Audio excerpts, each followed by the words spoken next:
सभी का स्वागत करता हूं डाउटनेट पर। मैं आशा और उम्मीद करता हूं कि आप सभी बच्चे अपने घरों में एकदम सुरक्षित हैं, एकदम स्वस्थ हैं और एकदम तंदुरुस्त भी हैं। और क्या कर रहे हैं?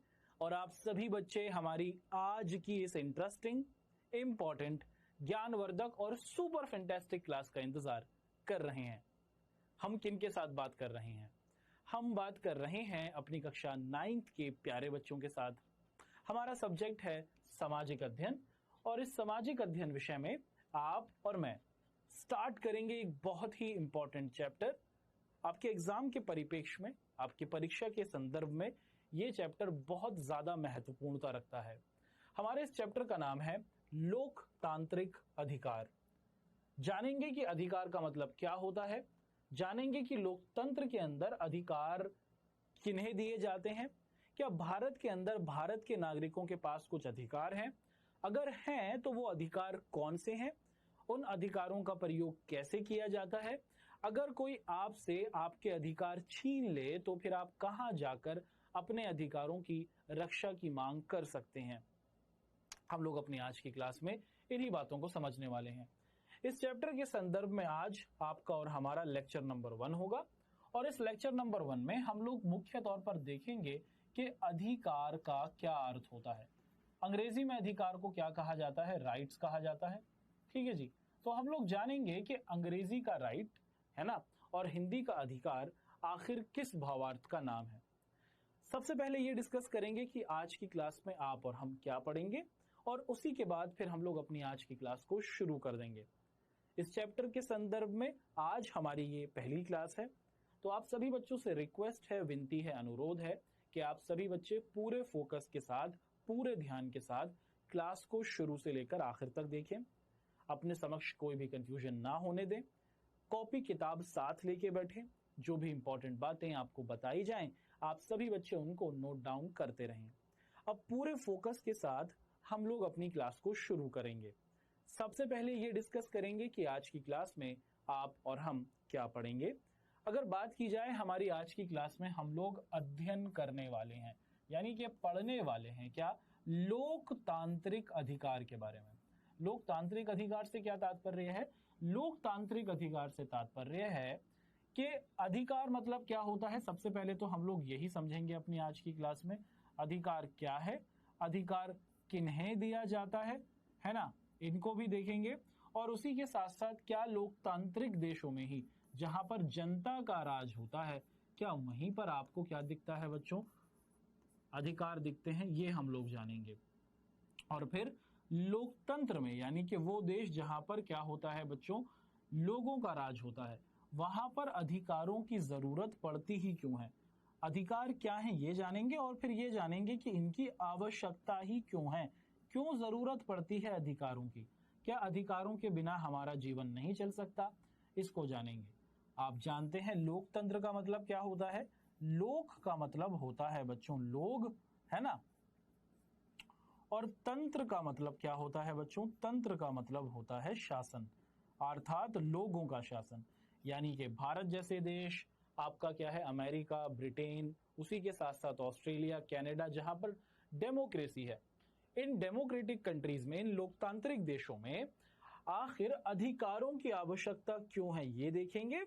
और उसके बाद फिर हम लोग इस अध्याय के क्विज के क्वेश्चंस को आप सभी के सामने रखेंगे। चलिए जी, अब पूरे उम्मीद के साथ मैं कोशिश करता हूं आप सभी को एक बहुत ही इंटरेस्टिंग से चैप्टर की तरफ लेके जाने की। आप सभी बच्चे पूरे ध्यान के साथ पूरी कहानी को सुनते रहिए। चलिए जी, डिस्कस कर लेते हैं सबसे पहले लोकतांत्रिक अधिकार। देखिए, जब भी हम लोग लोकतंत्र की बात करते हैं, लोकतंत्र का मतलब क्या होता है? लोकतंत्र का मतलब होता है लोगों का शासन, यानी कि जहां पर जनता के पास ही सारी शक्तियां होती हैं। जैसे भारत के संदर्भ में देखिए, भारत के अंदर क्या होता है, लोग यानी कि नागरिक ही अपने में से कुछ लोगों को चुनकर देश के नेता बनाते हैं और ये देश के चुने हुए नेता देश में कानून बनाकर देश के शासन को चलाते हैं। अगर हम देखें कि लोकतंत्र में सरकार के पास जो भी शक्ति होती है वो जनता द्वारा ही दी जाती है। अब ये जितने भी हमारे नेता लोग होते हैं, है ना, नेता लोग होते हैं, ये जो देश में सरकार बनाकर, यानी कि बहुत सारे जो जीते हुए नेता होते हैं, ये काम करने के लिए सरकार बनाते हैं, गवर्नमेंट बनाते हैं। अब ये जो सरकार है इनके पास शक्तियां होती हैं, ये शक्तियां कहां से आई? ये शक्तियां इन्हें जनता के द्वारा ही तो दी गई। अगर जनता इन्हें नहीं जिताती तो क्या इनके पास शक्तियां आती? नहीं आती। तो सबसे पहले तो यही बताया गया कि लोकतंत्र में जितनी भी सरकारें आपको दिख जाती हैं, जितने भी नेता लोग दिखते हैं, उनके पास जो शक्तियां होती हैं वो उनको जनता के द्वारा ही दी जाती हैं, है ना। हमने अपने में से ही कुछ लोगों को क्या करा बच्चों? नेता के तौर पर चुना, और नेता के पास कुछ अधिकार होते हैं, कुछ शक्तियां होती हैं, और उन्हीं शक्तियों के द्वारा वो देश का शासन करते हैं। तो वास्तविकता में जो शक्तियां दी गई हैं वो नागरिकों के द्वारा ही सरकार को या फिर नेताओं को दी गई हैं। अच्छा, ऐसे में ये जरूरी हो जाता है कि क्या है, सरकार की शक्तियों की कुछ सीमाएं भी हों। देखिए क्या है बच्चों, ऐसा थोड़ी है कि हम अपनी सरकार को अनलिमिटेड शक्तियां दे देंगे, नहीं। संविधान में, भारत के कानून में इस बात पर ध्यान रखा गया है कि जो देश की सरकार हो उसकी शक्तियां असीमित ना हो जाएं। देश की सरकार ऐसी ना हो जाए कि वो अपने ही नागरिकों का दोहन करने लगे, अपने ही नागरिकों को दबाने लगे। देश के अंदर शक्तियों का विभाजन हुआ, देश को चलाने के लिए शक्तियां चाहिए, और ये जो शक्तियां थी ये जनता के द्वारा नेताओं को दी गई। लेकिन ये जो शक्तियां दी गई हैं नेताओं को या फिर सरकार को, ये शक्तियां असीमित नहीं हैं, इन पर अंकुश भी लगाया गया है। क्या किया गया है बच्चों? इनकी सीमाएं भी हैं। अगर नेताओं को, सरकारों को अनलिमिटेड शक्तियां दे दी जाए तो फिर तो क्या होगा बच्चों, ये अपने हिसाब से ही शासन करेंगे, देश में विकास उतनी अच्छी मात्रा में नहीं हो पाएगा। ठीक है। अच्छा, ये सुनिश्चित करने के लिए कि सरकार अपनी लक्ष्मण रेखा ना लांघे। लक्ष्मण रेखा का मतलब क्या है? लक्ष्मण रेखा का मतलब है कि सरकार अपनी सीमा में ही रहे, जो काम सरकार को करना है वही काम करे, नागरिकों की जिंदगी में हस्तक्षेप ना करे। अब आप सभी बच्चों ने एक देश का नाम सुना होगा, है ना। देश का नाम सुना होगा, नाम क्या है बच्चों उसका? उसका नाम है उत्तर कोरिया, है ना। उत्तर कोरिया सुना है आपने? जी हाँ, आप सभी बच्चों ने उसका नाम सुना है, और वहां का एक शासक है, नाम है इसका किम जोंग उन। ये जो शासक है इसने क्या कर रखा है अपने देश के अंदर? इसने क्या करा है? इसने अपने आप को शासक बना रखा है, सारी शक्तियां इसी के पास हैं, और ये जनता की जो अपनी जिंदगी होती है, पर्सनल जिंदगी होती है, उसमें बहुत हस्तक्षेप करता है। इसकी सीमा, इसकी शक्तियों पर कोई अंकुश नहीं है। जिस तरीके से ये जीवन जीना चाहता है जी रहा है, और अपने लोगों को परेशान कर रहा है। यानी कि क्या किया गया उत्तर कोरिया में? अगर आप देखें तो आपने क्या देखा बच्चों? आपने ये देखा कि इस देश के अंदर लोगों के लिए हेयर कट तक निर्धारित कर दिए गए हैं। तो लोगों को किन किन तरीके के बाल कटाने हैं, ये भी शासक के द्वारा क्या किया गया है बच्चों? सोचा गया है। तो ये बात बताई जा रही है यहाँ पर कि लोकतांत्रिक देशों के अंदर क्या होता है, जनता को, नागरिकों को कुछ अधिकार दिए जाते हैं, और ये अधिकार इसलिए दिए जाते हैं कि जो सरकारें हैं वो निरंकुश ना हो जाएं, उन पर अंकुश लगा रहे, वो उत्तर कोरिया जैसी ना हो जाएं कि वो अपने नागरिकों के हर फैसले को करने लगें। ठीक है जी। अभी अभी आपने देखा कि लोकतंत्र के अंदर जो सरकारें हैं उनके पास शक्तियां होती हैं, ये शक्तियां उनको उनकी जनता के द्वारा ही दी जाती हैं, और इन शक्तियों पर सीमा की जरूरत होती है, एक लिमिट की जरूरत होती है। और अगर ऐसा लिमिट नहीं किया जाएगा तो क्या हो जाएगा बच्चों? ऐसा लिमिट नहीं किया जाएगा तो देश की जो सरकार है वो निरंकुश बन जाएगी, देश लोकतंत्रात्मक नहीं रहेगा। ठीक है। अच्छा, देश के नागरिकों पर क्या है बच्चों? देश के नागरिकों को सुरक्षित रखने के लिए, देश के नागरिकों को आगे बढ़ाने के लिए, देश के नागरिकों को विकसित करने के लिए हर देश अपने नागरिकों को कुछ अधिकार देता है। और ये अधिकार आपको कहाँ दिखते हैं? ये अधिकार आपको मुख्य तौर पर दिखते हैं कहाँ पर बच्चों? ये सारे के सारे जो आपके अधिकार हैं ये आपको दिखते हैं मुख्य तौर पर लोकतांत्रिक देशों में। तो लोकतांत्रिक देश अपने नागरिकों को अधिकार देते हैं, है ना, ताकि इन अधिकारों के द्वारा जो सरकार है वो अपने नागरिकों को परेशान ना करें और नागरिक आगे बढ़ते रहें। आप क्या देख रहे हैं बच्चों? लोकतंत्र में क्या है, सरकारें इन अधिकारों का उल्लंघन नहीं कर सकती। कोई भी सरकार हो, जो अधिकार देश के अंदर नागरिकों को दिए गए हैं, देश के कानून ने जो अधिकार दे दिए हैं, जो देश के नेता लोग हैं या फिर जो देश के आपकी क्या है सरकारें हैं, वो फिर अपने इन नागरिकों के अधिकारों का उल्लंघन नहीं कर सकती। तो भारत के अंदर भी क्या किया गया है बच्चों? हर भारतीय को कुछ अधिकार दिए गए हैं, और देश की सरकारें, कोई भी नेता हो, ठीक है, क्या है बच्चों, भारतीयों के इन अधिकारों को उनसे नहीं छीन सकता। तो मुख्य तौर पर आपने जाना कि अधिकार मुख्य तौर पर आपको लोकतांत्रिक देशों में दिखते हैं। ये इस वजह से दिखते हैं ताकि जो शक्तिशाली सरकारें हैं वो सुचारू रूप से चल सकें, जो नागरिक हैं वो कैसे अपने आप को सुरक्षित रख सकते हैं, जो सरकार की शक्तियां हैं उन पर अंकुश लगा सकते हैं कि हर नागरिक को कुछ अधिकार दिए गए हैं, सरकारों को उन अधिकारों की रक्षा करनी है, जनता के अधिकारों का दोहन नहीं करना, उनके अधिकारों का उल्लंघन नहीं करना। क्या करना है? नागरिकों के अधिकारों की रक्षा करनी है। ठीक है। अच्छा, इन अधिकारों के कारण ही क्या होता है, जब देश के हर नागरिक को कुछ राइट्स दिए जाते हैं, उर्दू में कहते हैं हक, है ना? क्या है बच्चों? जब हिंदी में अधिकार, अंग्रेजी में राइट्स, उर्दू में हक, कि हर भारतीय को कुछ ना कुछ अधिकार दिए गए हैं और इससे क्या होता है, हमारा जो हर नागरिक है उसे इज्जतदार जिंदगी जीने का मौका मिलता है। अगर भारत के संदर्भ में देखें, आपको अमीर लोग, गरीब लोग, अलग अलग भाषा बोलने वाले, अलग अलग धर्म, अलग अलग जाति, अलग अलग संस्कृति, अलग अलग संप्रदाय के लोग दिखेंगे। इन सभी को साथ लेकर चलना, इन सभी को देश के विकास में शामिल करना, सबको समान मानना, ये कैसे संभव हुआ? कि हमने सबको समान अधिकार दिए, हमने सबको समान तौर पर क्या करा बच्चों? समान माना। तो देश के अंदर ताकि भारत का गरीब से गरीब व्यक्ति, ताकि भारत का अमीर से अमीर व्यक्ति, भारत का हिंदी भाषी, भारत का उर्दू भाषी, भारत का मराठी भाषी बोलने वाला व्यक्ति, हमारा तमिल, तेलुगु, कन्नड़ भाषा बोलने वाला व्यक्ति क्या कर सके बच्चों? एक सम्मान पूर्वक जिंदगी जी सके, एक ऐसा जीवन जी सके जहां पर उसको क्या हो? अपने जीवन पर गौरव हो, अपने जीवन पर गर्व हो। इसके लिए ही देश की जो सरकारें होती हैं वो अपने नागरिकों को अधिकार देती हैं।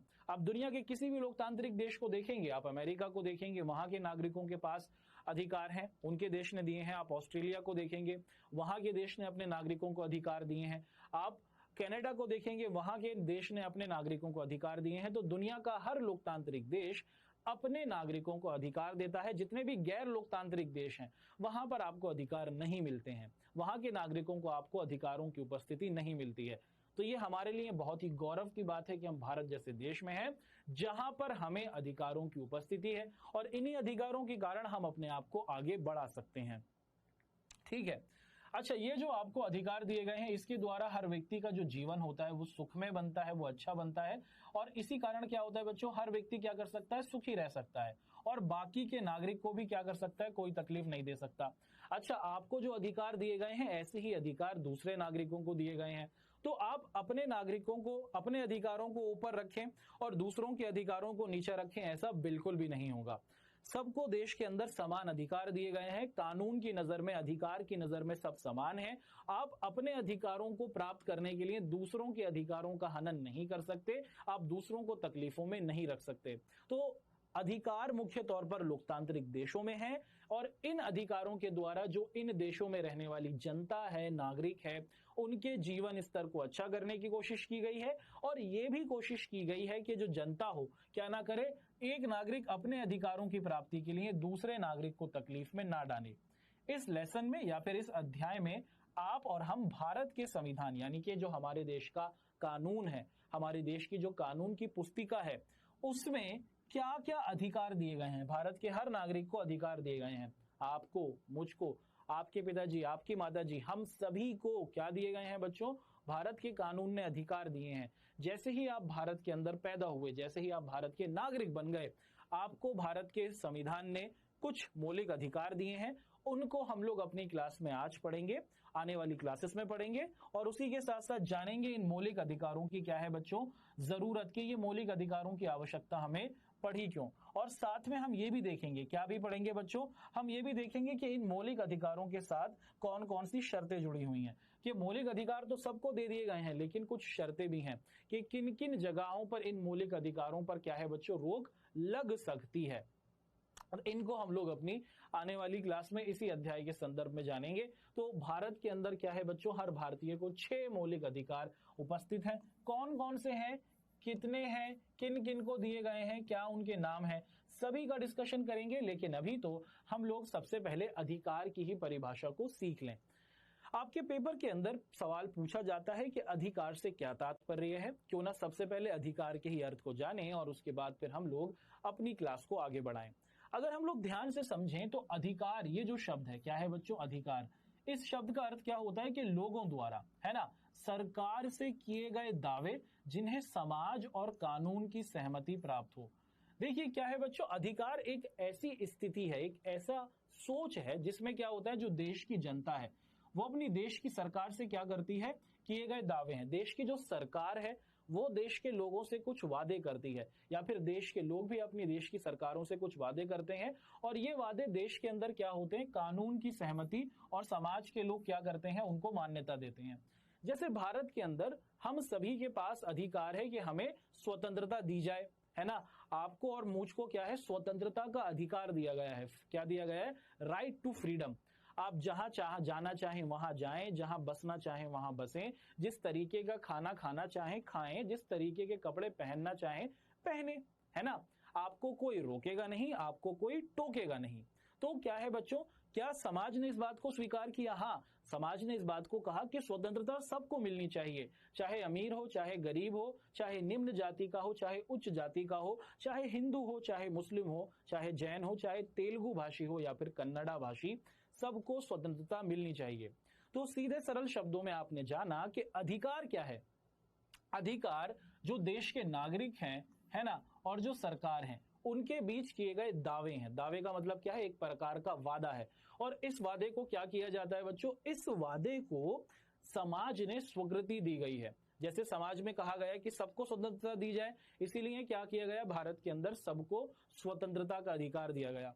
जैसे भारत के अंदर अगर आप देखें, हमारे समाज में ये मान्यता है कि सबको समान माना जाए। अमीर गरीब के बीच में जो बंटवारा है, ऊंची जात नीची जात के बीच में ये जो मतभेद है, इसको समाप्त किया जाए। तो समाज के अंदर ये एक और मान्यता है, और इसी वजह से क्या हुआ, यही मान्यता फिर अधिकार के रूप में स्थापित हुई। तो सीधे सरल तौर पर आपने जाना कि अधिकार क्या है। अधिकार देश के लोगों के द्वारा स्थापित दावे या फिर वादे हैं, जो समाज और कानून की सहमति प्राप्त हैं। जो समाज के लोग क्या करते हैं बच्चों, स्वीकृति देते हैं। क्या करते हैं? जिसे समाज स्थापित करता है, जिसे समाज कहता है कि हाँ ऐसा होना चाहिए, सबको स्वतंत्रता मिले, सबको समानता मिले, सबको अपने धर्म का प्रचार करने का अवसर मिले, सबको शिक्षा प्राप्त करने का अवसर मिले।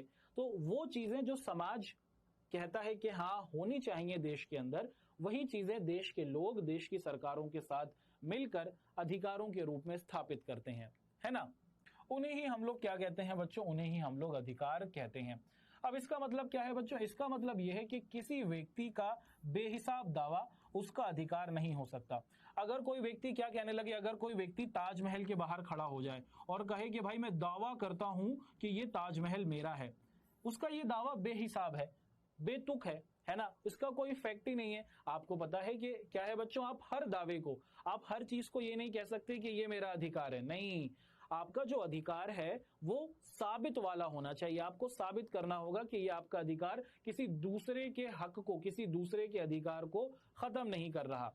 तो ये भी बताया गया कि हर व्यक्ति को क्या कहा गया, हर व्यक्ति को कहा गया कि हम समान हैं, आप जहां रहना चाहें वहां रह सकते हैं, जिस स्थान पर जीना चाहें जी सकते हैं। अब कोई व्यक्ति क्या गए, अब कोई व्यक्ति ताजमहल को देख के कहे कि मैं दावा करता हूं कि ये जगह मेरी है और मेरे पुरखों की है और यहां अब कल से मैं रहूंगा, क्या उसका दावा सच्चा माना जाएगा? क्या हम कह सकते हैं कि यहां पर उसको अधिकार दिया गया है? नहीं।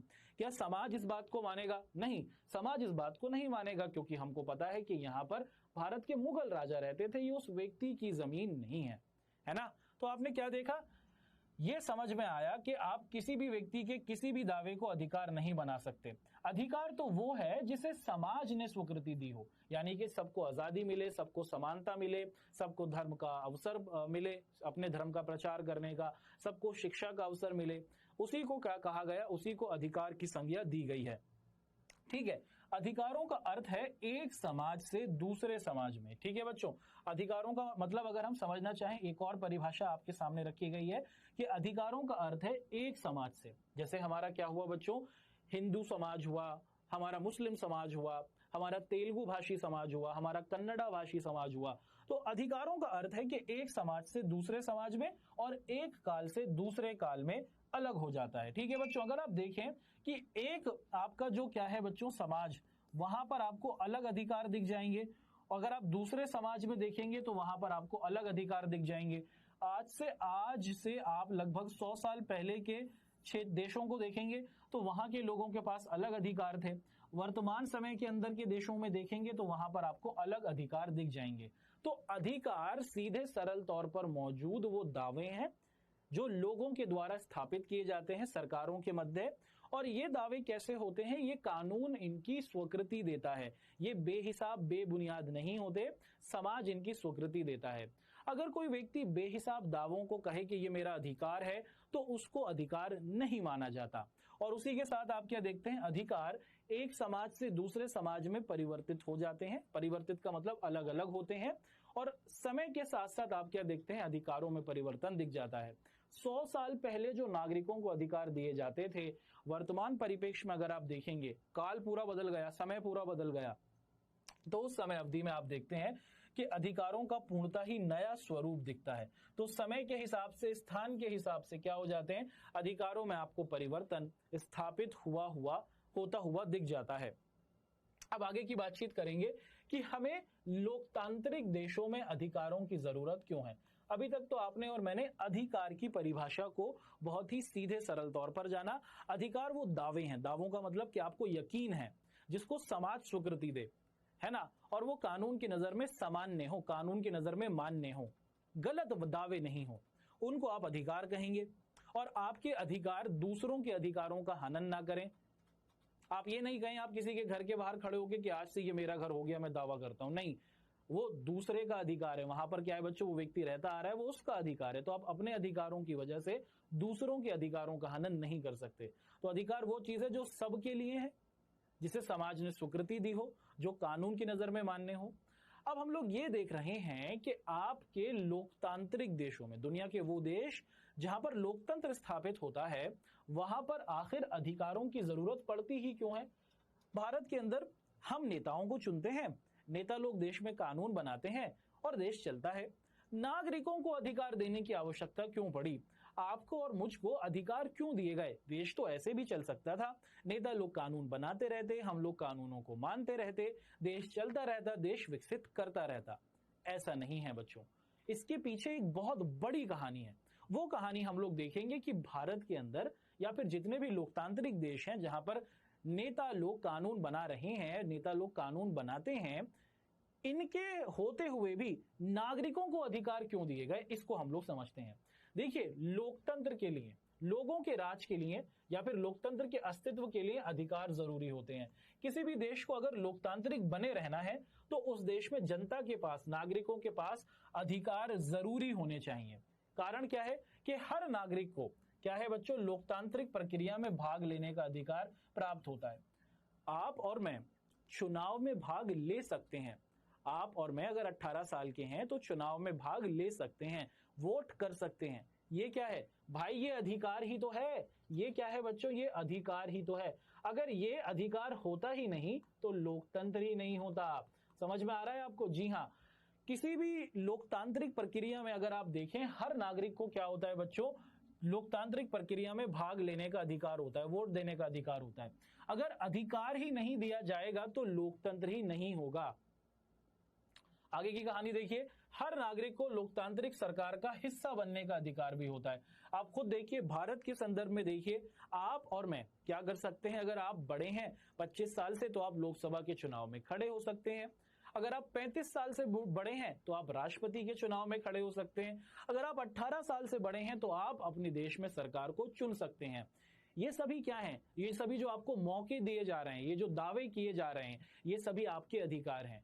अगर ये अधिकार नहीं होते तो ये लोकतंत्र भी नहीं होता। तो लोकतंत्र और अधिकार एक दूसरे से कहीं ना कहीं जुड़े हुए हैं। अगर अधिकार उपस्थित नहीं होंगे तो वो देश लोकतंत्रवादी देश नहीं कहलाएगा, वो अलोकतांत्रिक देश बन जाएगा। ठीक है, आगे की कहानी देखते हैं कि अधिकार क्या करता है बच्चों। अधिकार बहुसंख्यकों से अल्पसंख्यकों की रक्षा भी करता है।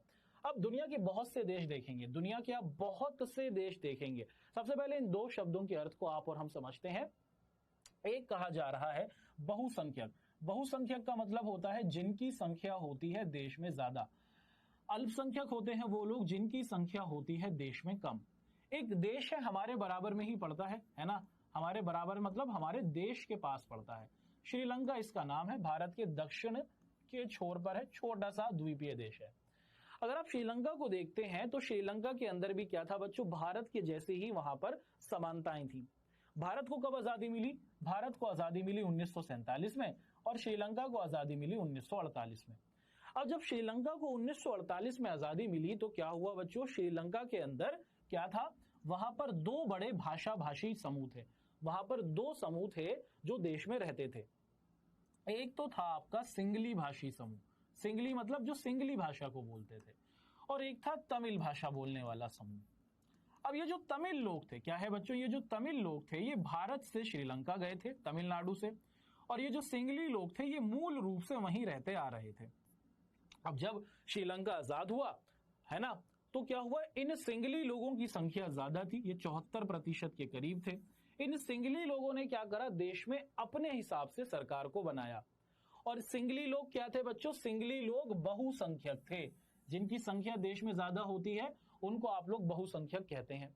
और ये जो हमारे तमिल लोग थे ये अल्पसंख्यक थे, हमारे तमिल लोग अल्पसंख्यक थे। अब देखिए श्रीलंका के अंदर जब आजादी मिली श्रीलंका को, ये जो सिंगली लोग थे जो श्रीलंका में मूल रूप से रहते आ रहे थे, जिनकी जनसंख्या ज्यादा थी, इसी वजह से इन्हें बहुसंख्यक कहा, तो ये बहुसंख्यक सिंगली लोगों ने अपने हिसाब से सरकार बनाई और तमिल लोगों को कोई अधिकार नहीं दिया। क्या दिया बच्चों, कोई अधिकार नहीं दिया। सारी नौकरियां सिंगली लोगों को दी, सिंगली भाषा को देश की भाषा बना दिया, सिंगली लोगों का अपना धर्म था बौद्ध धर्म, उसे देश का धर्म बना दिया। अब तमिल लोग कुछ नहीं कर पाए, क्यों नहीं कर पाए, क्योंकि तमिल लोगों के पास कोई भी अधिकार नहीं थे। भारत देश के अंदर अगर आप देखें, भारत के अंदर आपको अलग अलग समुदाय दिख जाएंगे। इन सभी समुदायों की रक्षा कैसे हो पा रही है, क्योंकि हमारे कानून ने, हमारे संविधान ने हर समुदाय को, हर नागरिक को अधिकार दिए हैं। श्रीलंका के अंदर अल्पसंख्यकों के पास अधिकार नहीं थे, उनके कानून ने नहीं दिए, और इसी वजह से श्रीलंका के अंदर जो अल्पसंख्यक तमिल थे उनकी जान ली जाने लगी, उनको परेशान किया जाने लगा, उनको नौकरियां नहीं दी गई।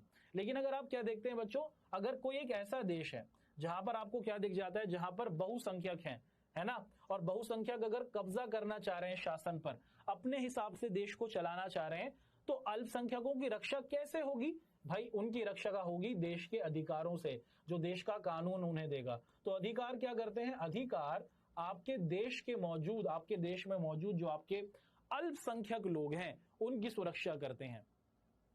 आगे की तरफ देखते हैं, यदि कोई नागरिक किसी दूसरे नागरिक के अधिकारों की हनन की कोशिश करता है, भारत का कानून, भारत का संविधान सबको ये इजाजत देता है कि आप स्वतंत्रता से रहें, जहां आना जाना चाहें वहां घूमें, कोई रोकेगा नहीं, कोई टोकेगा नहीं। मान लीजिए आप क्या करें, किसी व्यक्ति को किडनैप कर लें, है ना, आप किसी की स्वतंत्रता का हनन कर लें। अगर कोई व्यक्ति क्या कर ले बच्चों, कोई एक नागरिक दूसरे नागरिक की स्वतंत्रता का या फिर क्या है उसके किसी भी एक अधिकार का हनन करने की कोशिश करेगा, तो स्थिति बदल सकती है। क्या हो जाता है बच्चों, तो स्थिति बिगड़ सकती है। तो ऐसा नहीं करना है, ठीक है। अगर आप ऐसा करेंगे, एक नागरिक किसी दूसरे नागरिक के अधिकार का हनन करेगा, तो कोर्ट या फिर आपका जो क्या है बच्चों न्यायालय है वो आपको सजा भी देगा। श्रीलंका में यही तो हो रहा था, जो बहुसंख्यक थे वो अल्पसंख्यकों को परेशान कर रहे थे, एक नागरिक दूसरे नागरिकों के अधिकारों का हनन कर रहा था, और इसी वजह से आप देखते हैं कि श्रीलंका में लोकतंत्र होते हुए भी वो लोकतांत्रिक नहीं माना गया। तो अभी अभी आपने क्या देखा बच्चों, आज का ये हमारी क्लास का क्या करते हैं, अब हम आपको 1 मिनट रिवीजन की ओर लेके चलते हैं।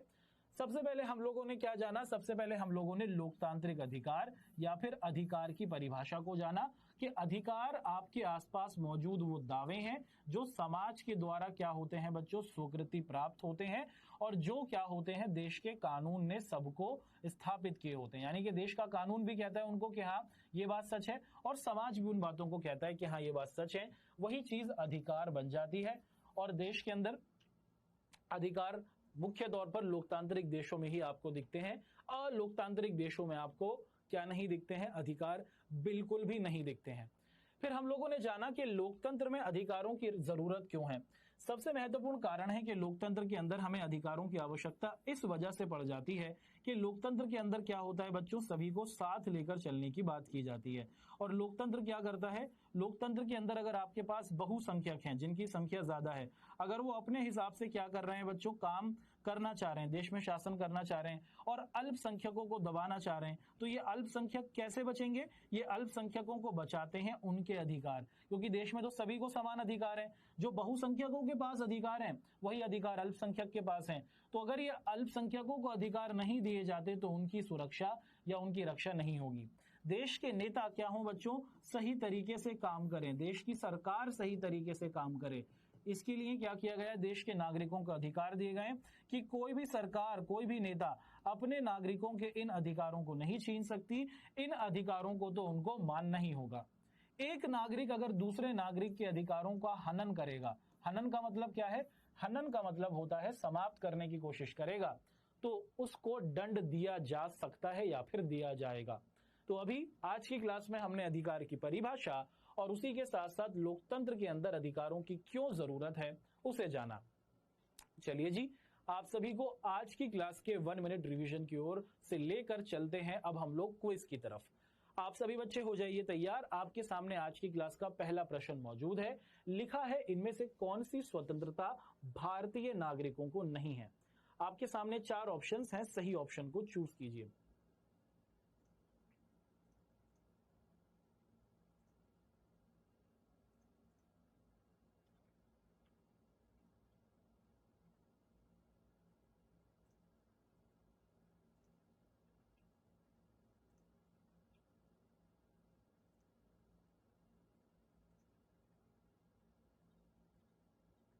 अगले प्रश्न की ओर बढ़ रहे हैं। नेक्स्ट सवाल है कि भारत संविधान में या फिर भारत के संविधान में इनमें से कौन सा, भारत का संविधान इनमें से कौन सा अधिकार देता है? आपको बताना होगा कि इनमें से कौन सा अधिकार भारत का संविधान देता है।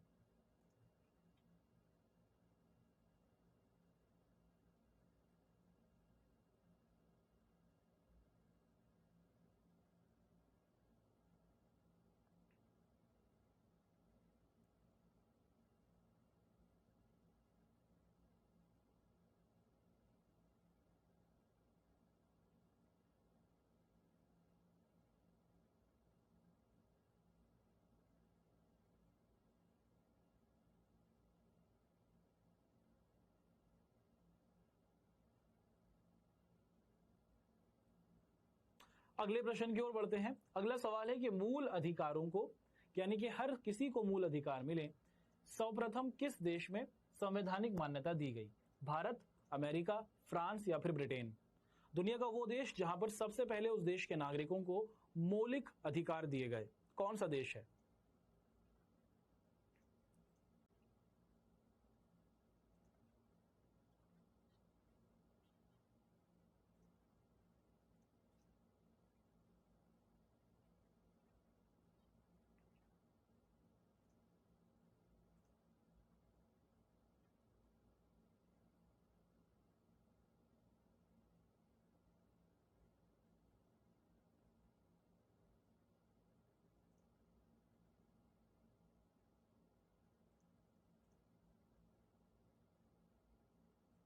और समय होता है पूरा। चलिए जी, हम लोग क्या कर लेते हैं, आप सभी के साथ क्विज के आंसर्स का डिस्कशन कर लेते हैं। सबसे पहला सवाल रहा कि इनमें से कौन सी स्वतंत्रता भारत के नागरिकों को नहीं है? सरकार की आलोचना करने की स्वतंत्रता, जी हां, आप भारत की सरकार की आलोचना कर सकते हैं। अगर देश के नेता सही तरीके से काम नहीं कर रहे हैं, उस संविधान के हिसाब से काम नहीं कर रहे हैं, तो आप उनकी आलोचना, उनके खिलाफ खड़े हो सकते हैं। सरकार बदलने के लिए आंदोलन करने की स्वतंत्रता, जी हां, आप ये भी कर सकते हैं। भारत के हर नागरिक को देश के अंदर सरकार में बदलाव लाने के लिए आंदोलन करना, इकट्ठे होकर विरोध करने की इजाजत दी गई है। संविधान के केंद्रीय मूल्यों का विरोध करने की स्वतंत्रता, जी हां, संविधान से संबंधित जो केंद्रीय मूल्य हैं उनमें अगर आपको कोई समस्या दिखती है तो उसका भी विरोध आप कर सकते हैं। लेकिन क्या नहीं कर सकते आप? सशस्त्र विद्रोह, यानी कि आप हथियार उठाकर देश के अंदर क्या करें बच्चों, सरकारों को बदलने की कोशिश करें, दूसरे समुदायों को परेशान करने की कोशिश करें। तो ये स्वतंत्रता, सशस्त्र विद्रोह मतलब बंदूक के हथियार उठाकर हमला करना, ये स्वतंत्रता नहीं दी गई है। अगला सवाल पूछा गया कि भारतीय संविधान में इनमें से कौन सा अधिकार देता है? मुख्य तौर पर अपनी संस्कृति की रक्षा का अधिकार। भारत का ये क्या है बच्चों? महत्वपूर्ण अधिकार है जो भारत का संविधान हमें देता है। अगला सवाल कि मूल अधिकार, देश के हर नागरिक को अधिकार दिए गए, वो कौन सा देश था जिसने सबसे पहले अपने देश के अंदर मौजूद हर नागरिक को कुछ मौलिक अधिकार दिए कि ये अधिकार तो सबके पास हो? वो देश कौन था जिसने संविधान में इस बात को डाला कि देश के अंदर हर नागरिक के पास कुछ अधिकार हो? और वो है संयुक्त राज्य अमेरिका। जब आजाद हुआ उसके बाद से ही अमेरिका ने क्या करा, अपने नागरिकों को कुछ मौलिक अधिकार दिए और फिर दुनिया के अलग अलग देशों ने अमेरिका की तरह ही अपने नागरिकों को अधिकार देने की कोशिश की। चलिए जी, अब आगे बढ़ते हैं। आप सभी के समक्ष आज की क्लास के होमवर्क के क्वेश्चंस को रख देते हैं। आपके सामने क्या रहा बच्चों? ये आज की क्लास के होमवर्क के क्वेश्चंस रहे। मैं पूरी आशा करता हूं कि आप सभी बच्चे क्या करेंगे, इन होमवर्क के क्वेश्चंस को जरूर करेंगे, है ना? बहुत सिंपल सरल सवाल है, आप लोग जरूर इन सवालों को कीजिए। अब आगे की तरफ बढ़ लेते हैं और ये डिस्कस करते हैं कि हम लोग अपनी अगली क्लास में क्या पढ़ेंगे। आप और मैं अपनी अगली क्लास में इसी चैप्टर को, लोकतांत्रिक अधिकार, इसके लेक्चर नंबर 2 को करेंगे। और इस लेक्चर नंबर 2 के अंदर आप और हम क्या करेंगे, हम लोग भारतीय संविधान में अधिकार, यानी कि हर भारतीय को क्या अधिकार दिए गए। अभी तक तो हमने अधिकार की परिभाषा देखी और लोकतांत्रिक देशों में अधिकार की क्या जरूरत है उसे जाना। अगली क्लास में देखेंगे कि भारतीय संविधान में अधिकारों की आवश्यकता है, अगर है तो क्यों, और भारत के अंदर हमें क्या क्या अधिकार दिए गए हैं, जैसे समानता का अधिकार, स्वतंत्रता का अधिकार, शोषण के विरुद्ध अधिकार, है ना, धार्मिक स्वतंत्रता का अधिकार। तो वो जो अधिकार हैं जो भारत के हर नागरिक को मिले हैं, जो आपको मिले हैं, जो मुझे मिले हैं, हम उनको अपनी आने वाली क्लास में अच्छे तरीके से पढ़ेंगे। ये रही हमारी आज की क्लास, जिसके अंदर हमने अधिकार क्या है और लोकतांत्रिक देशों में इनकी क्यों आवश्यकता होती है उसे जाना। मैं आशा करता हूं कि आपको हमारी आज की क्लास आई होगी पसंद। अब आप लोगों से मुलाकात